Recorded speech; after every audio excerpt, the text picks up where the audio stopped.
Amigos, buenas tardes, bienvenidos a 24 horas. Aumentan a 10 los casos confirmados de coronavirus en Ecuador. El Ministerio de Salud Pública lo dio a conocer la mañana de este miércoles mediante un comunicado. Hola María Gracia, ¿cómo estás? Buenas tardes. ¿Qué tal? ¿Cómo estás? Hola Liz, amigos, muy buenas tardes. La Organización Mundial de la Salud en Ecuador asegura que facilita recursos económicos para fortalecer la respuesta de los países. Aquí empezamos. Se trata de 3 personas que tuvieron contacto directo con la primera paciente contagiada y que se encontraban dentro del cerco epidemiológico, es decir, que estaban bajo observación. Con esto, a la fecha, los casos de contagio por coronavirus suman 10 en el país. La información la dio a conocer el Ministerio de Salud Pública la mañana de este miércoles mediante un comunicado, en el que además se aseguró que el primer caso de COVID-19 continúa con pronóstico reservado. Aparte del comunicado, al momento las autoridades sanitarias del país no se han referido al tema, en tanto que desde la Organización Mundial de la Salud se hace un llamado a los países donde se han detectado casos a fortalecer los mecanismos de vigilancia. Gina Watson representa a la organización en Ecuador. Y estamos enviando a los países tanto recursos económicos para fortalecer la respuesta en aquellos elementos que se consideran más débiles, fortalecer la vigilancia. El tema de la comunicación en crisis a la población, que es vital, fortalecer los laboratorios y de manera muy especial la protección del personal de salud. Watson advierte que no hay que bajar la guardia. Y una vez que comenzamos a tener transmisión que no tiene nexo epidemiológico, que alguien que viajó o que estuvo en contacto con alguien que viajó, etcétera, es porque hay una transmisión sostenida en la comunidad. Está a partir del territorio, que es el tercer escenario, y es el que queremos evitar a toda costa, porque es el que en realidad puede poner en crisis la situación de respuesta de nuestros sistemas de salud.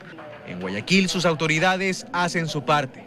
Que esa es la fase más peligrosa. Nosotros estamos tratando de evitar eso a través de nuestros 49 puntos de atención a la salud y adicionalmente se ha extendido un protocolo a todas nuestras instituciones, poniendo primero dispensadores para poderse desinfectar las manos, tanto el personal como la gente que acude. 24.000 kits de vitaminas, aseguró la alcaldesa Cintia Viteri. Serán repartidos entre la población de adultos mayores en la ciudad como medida preventiva. Otra de las acciones será la desinfección de los dispensarios y departamentos municipales, que se hará 3 veces por semana. En Guayaquil, Carlos Acoto, 24 horas. Y este jueves termina la cuarentena de los 5 ecuatorianos que se encuentran en Ucrania tras ser retirados de la zona cero del contagio del coronavirus en Wuhan.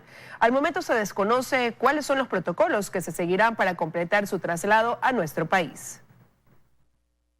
La cuarentena para los 5 ecuatorianos que se vieron atrapados en la zona cero del contagio del coronavirus está a punto de terminar en Ucrania, pero aún es incierto cuál es el protocolo a seguir para que su traslado concluya con la llegada de los jóvenes a Ecuador.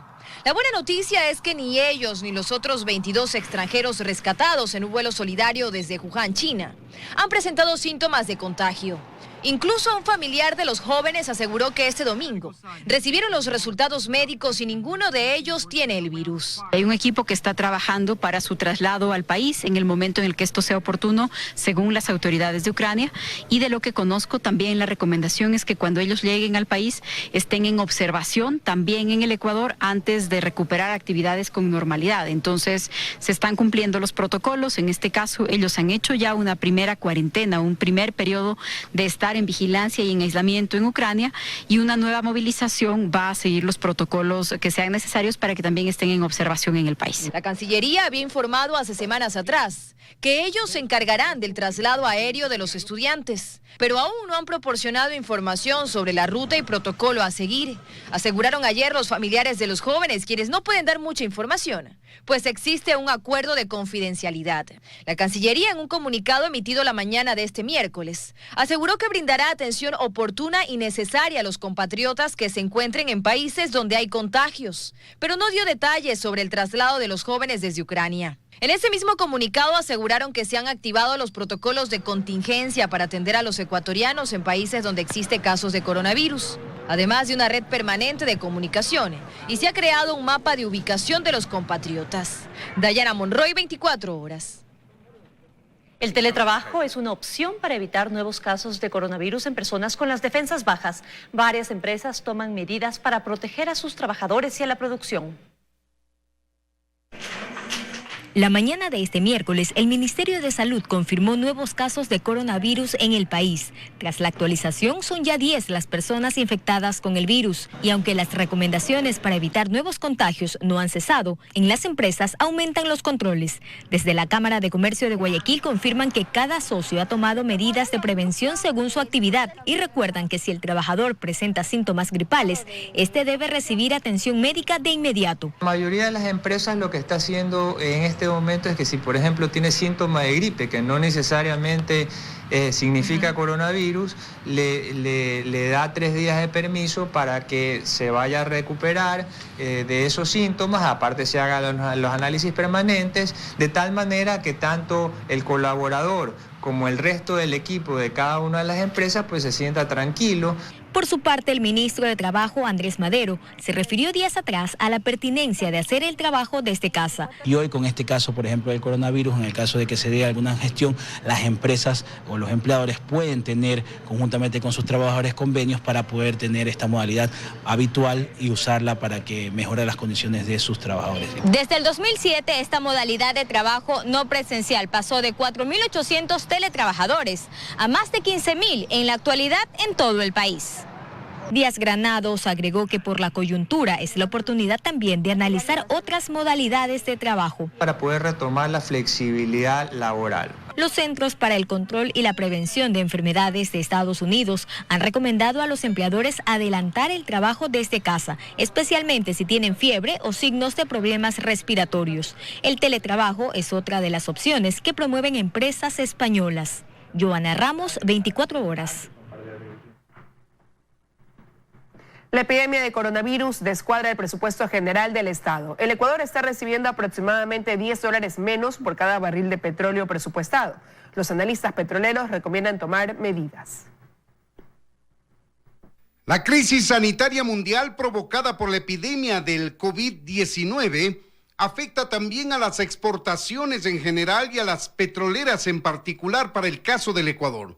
Pues el precio del petróleo cayó con la contracción económica de China y con ello bajó la demanda de crudo en el mercado internacional y empezó a caer su precio. Sobre los 47.50 en el WTI, lo que quiere decir que las ventas que se hicieron y las que se hagan ya van cargadas del efecto de la caída de precios del petróleo de casi $10 en el caso ecuatoriano. Esto quiere decir que el Ecuador está recibiendo en promedio unos $10 menos de lo presupuestado para 2020, que se fijó en $51.3 por barril. Según los economistas, es un factor externo que afecta fuertemente al Ecuador. Están cayendo los ingresos para el Ecuador, pero a la vez con un riesgo país tan alto, mayor a 1.400 puntos, se vuelve prácticamente imposible conseguir financiamiento a través de emisiones de bonos en los mercados soberanos. Sin embargo, este experto petrolero le apuesta a los resultados que se puede obtener de la reunión de la OPEP más Rusia,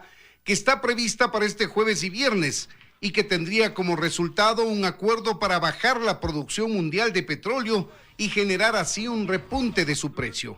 La recomendación de los expertos es que bajen 1 millón de barriles por día la producción del OPEP. Con eso se puede esperar una mejoría del mercado. Ojalá se lo logre. Pero a esta decisión externa, dice René Ortiz, deberían sumarse acciones internas del gobierno ecuatoriano que incentiven a los exportadores y a la economía ecuatoriana en general.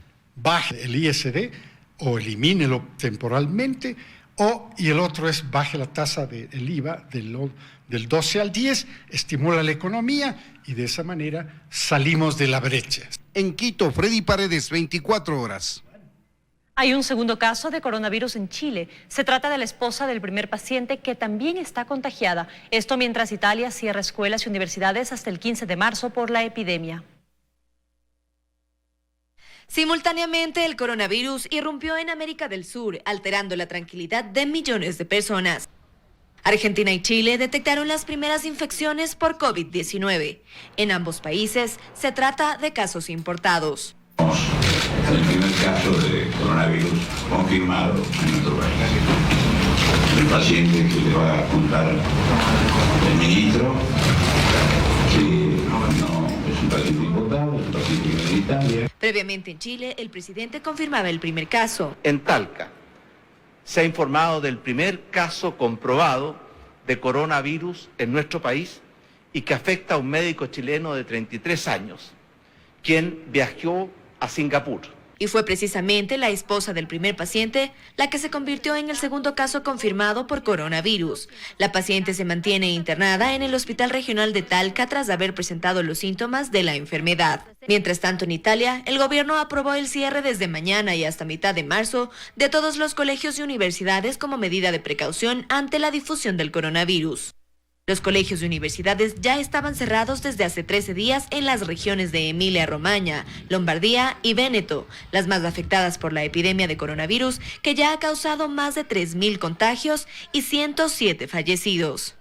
Con estas cifras, Italia es la nación de Europa más afectada por el coronavirus. El número total de muertos por la epidemia suma 2.981. Sin embargo, 49.856 pacientes fueron dados de alta al haber respondido con éxito al tratamiento y superar la enfermedad. Angie Torres, 24 horas. Revisamos otros temas. La audiencia del caso Sobornos se reinstaló en la Corte Nacional de Justicia. El ex vicepresidente Jorge Glass presentó su prueba en calidad de procesado por cohecho. Glass acusa a las delatoras Laura Terán y Pamela Martínez de haber participado de una billetiza. Hacemos contacto con Fausto Yepes para conocer los detalles. Fausto, buenas tardes. Adelante.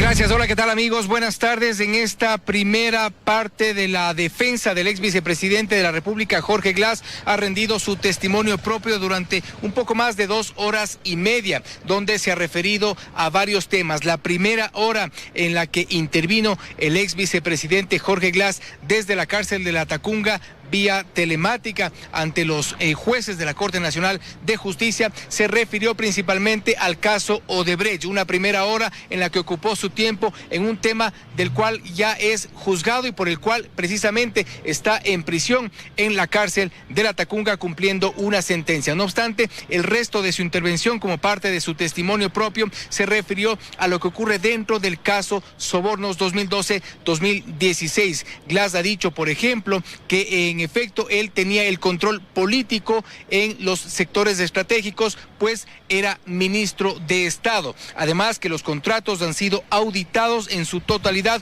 por la Contraloría General del Estado. Recordemos, se refiere a la Contraloría de Carlos Polit. También que jamás fue ordenador de gastos de Alianza País y que sí hubo fondo de solidaridad para ayudar a gente del gobierno. Además, Jorge Glass, como parte de su testimonio, ha dicho respecto de Laura Terán que a ella le consta la billetiza que ella repartió. Sobre Pamela Martínez dice que ha habido billetiza de Odebrecht para pagar a Pamela Martínez y a su marido, se refiere a Jimmy Salazar. Habla también respecto de las pericias forenses que se registrarían cambios de versión y cada cambio y cada manipulación de los archivos respecto de los archivos de Laura Terán. También en su testimonio, Jorge Glass ha dicho que hay una fábrica de archivos a la carta manejada por la Policía Nacional y que hay una maquinaria paraestatal intimidatoria para procesar y extorsionar. Respecto de lo que ha hablado el ex vicepresidente Jorge Glass, también hubo la reacción por parte de los abogados. A continuación escucharemos a Adolfo Cadena, abogado de Pamela Martínez, respecto de las acusaciones que recibe la ex asesora presidencial por parte de gran cantidad de los procesados en este caso. Y también enseguida Harrison Salcedo, abogado de Jorge Glass. Tengo que Pamela Martínez cumplía un rol secundario que era el rol de registrar, y los registros lo hacía a través de Laura Terán. Eso está demostrado y como lo he manifestado. Tenemos una colaboración eficaz.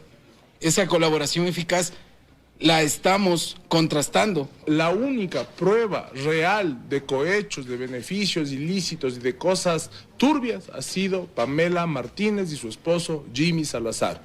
¿Que dónde se recibían los dineros en efectivo? En el Colegio de Abogados del Guayas, del cual Jimmy Salazar es el presidente tan cuestionado hasta la presente fecha. Que donde se manejaban las cuestiones de su cargo como jueza y quién recibió, gestionaba favores, quién recibió los viajes de Odebrecht, quién se benefició, Pamela Martínez. ¿Qué compañía es con la que facturaba Pamela Martínez para disfrazar sus ingresos? Nexo Global, de ella misma. ¿Quiénes asumían el control de las cuentas? Las empleadas domésticas, los señores Cordones. ¿Qué? Y bien, suspendida la audiencia, queda una segunda parte donde se entiende que la defensa del ex vicepresidente Jorge Glass presentará también pruebas documentales y tal como se había anunciado, hay algunas decenas de testigos, policías y peritos que han sido convocados para rendir testimonio frente al Tribunal de la Corte Nacional de Justicia. En las siguientes emisiones les tendremos más información sobre el caso Sobornos 2012-2016. Seguimos con ustedes, amigos. Una buena tarde para todos. Estaremos atentos a esa información. Gracias, Fausto. Una buena tarde para ti también. Con esto vamos a una pausa y enseguida regresamos con más información. Continuamos con más información. Raúl Ledesma renunció a su cargo de ministro de Ambiente mediante una carta dirigida al presidente de la República, Lenín Moreno. No explicó el motivo de la renuncia y deseó éxitos al gobierno. Este miércoles, Raúl Ledesma cumplía agenda en Galápagos, donde, entre otras cosas, posesionó al nuevo director del Parque Nacional. En este gobierno fue también ministro del Trabajo y gobernador del Guayas. Confirmamos que su reemplazo será Juan Sebastián de Howitt, exgobernador de Tungurahua.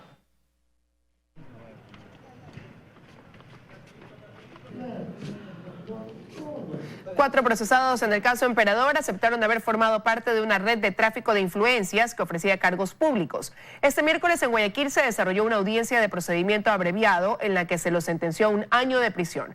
En este caso, en el que también se procesa al ex titular de Participación Ciudadana, José Carlos Tuárez, ya son 10 los procesados que han aceptado su culpa.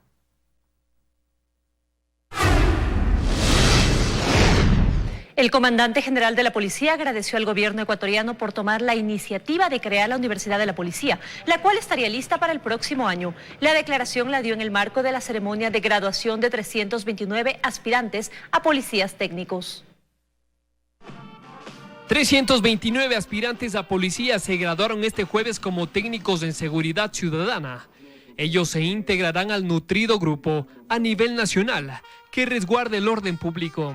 Total apoyo y respaldo para quienes cumplen con su deber y cero tolerancia para quienes se apartan de la ley, porque por cada uno de sus actos van a ser juzgados el resto de policías del Ecuador.